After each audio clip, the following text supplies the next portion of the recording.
بسم اللہ الرحمن الرحیم۔ السلام علیکم۔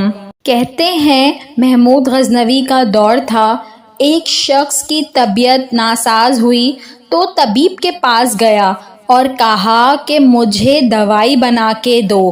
طبیب نے کہا کہ دوائی کے لیے جو چیزیں درکار ہیں سب ہیں سوائے شہد کے، تم اگر شہد کہیں سے لا دو تو میں دوائی تیار کیے دیتا ہوں۔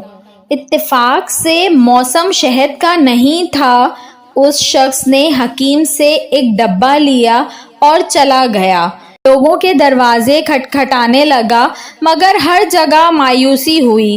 جب مسئلہ حل نہ ہوا تو وہ محمود غزنوی کے دربار میں حاضر ہوا۔ وہاں ایاز نے دروازہ کھولا اور دستک دینے والے کی روداد سنی۔ اس نے وہ چھوٹی سی ڈبیا دی اور کہا کہ مجھے اس میں شہد چاہیے۔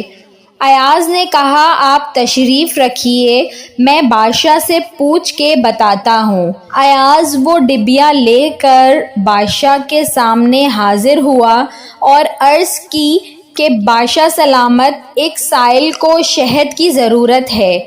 بادشاہ نے وہ ڈبیا لی اور سائیڈ میں رکھ دی۔ ایاز کو کہا کہ 3 بڑے ڈبے شہد کے اٹھا کے اس کو دے دیے جائیں۔ ایاز نے کہا حضور اس کو تو تھوڑی سی چاہیے، آپ 3 ڈبے کیوں دے رہے ہیں؟ بادشاہ نے ایاز سے کہا ایاز وہ مزدور آدمی ہے، اس نے اپنی حیثیت کے مطابق مانگا ہے، ہم بادشاہ ہیں، ہم اپنی حیثیت کے مطابق دیں گے۔